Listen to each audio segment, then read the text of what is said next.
Madam President, when I look out my window from my home in Brooklyn, I see the torch of Lady Liberty shining brightly.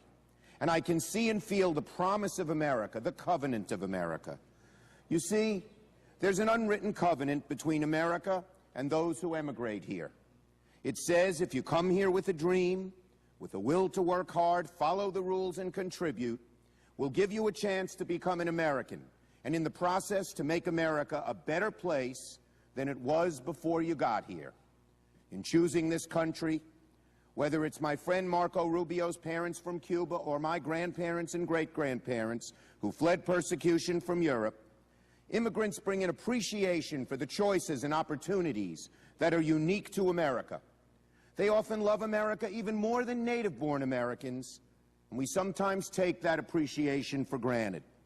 It's therefore not a surprise, Madam President, that CBO says this bill will grow our economy by 3.3% over the next 10 years and 5.4% over the next 20.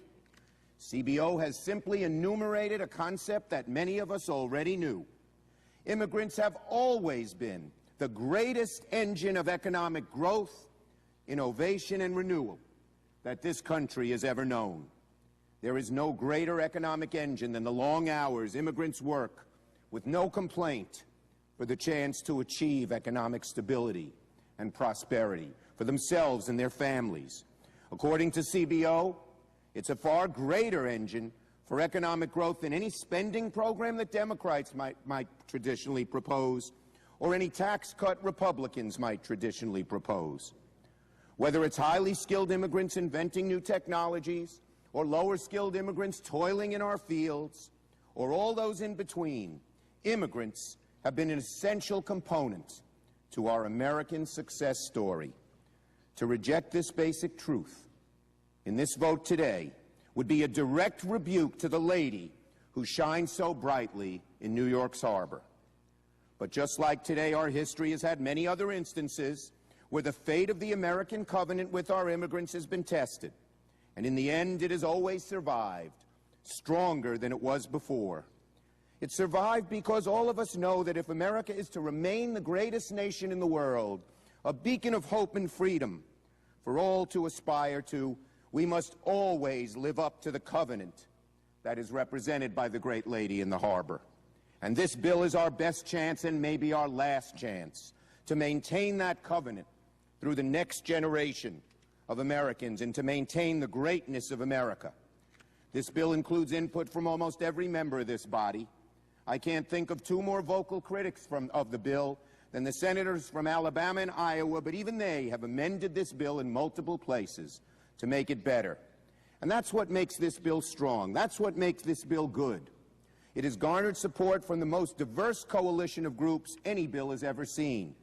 U.S. Chamber of Commerce and AFL-CIO, the faith community, including evangelicals and Catholics, the high-tech community, America's farmers and farm workers, the law enforcement community, the immigrant rights community.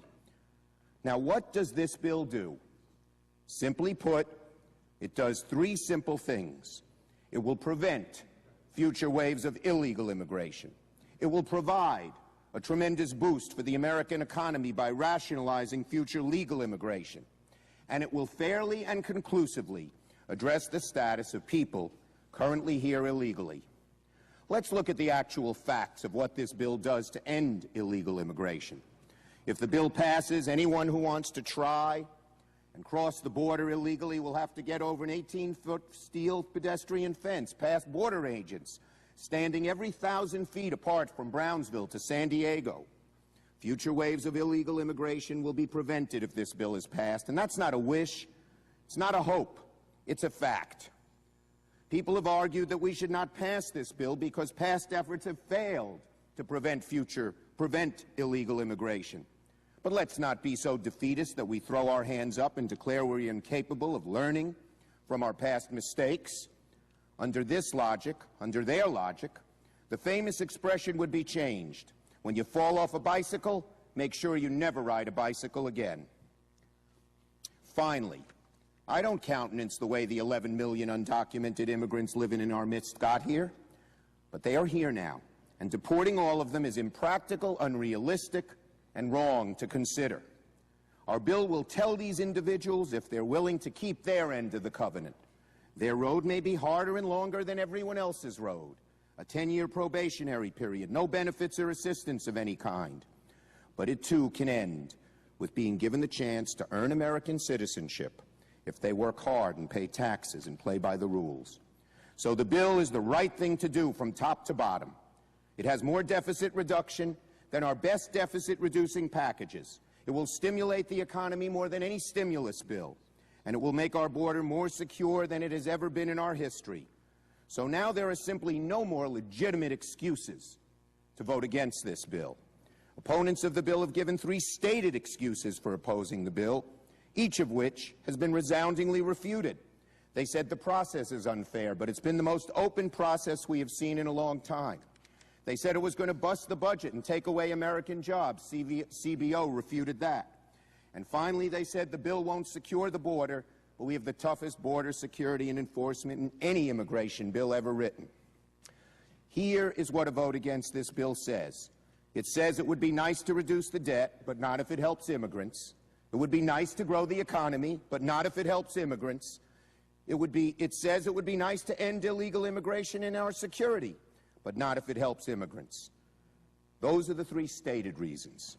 The only reason left to vote against this bill is the unstated reason, opposition to a path to citizenship for the 11 million. Make no mistake about it. The support this bill has generated here in the Senate will make it impossible to ignore. I believe the support this bill will receive today in the Senate will propel it to pass the House and be placed for signature on the President's desk by the end of the year. That's because in our hearts, we know that immigrants have always been part of the fabric of America. While there have always been people who've rejected immigrants, from the know-nothings to the exclusionists, we have always seen the better angels of our nature prevail in the end. At times like these, when our better angels are tested, to reject this bill would tear the fabric of America asunder. It would declare that America no longer seeks to be the shining city on the hill that attracts and is admired by people around the globe. Pass this bill, and let's keep the American covenant alive. Pass this bill, and let the bright torch of Lady Liberty continue to shine brightly as a beacon to those around the globe for generations to come.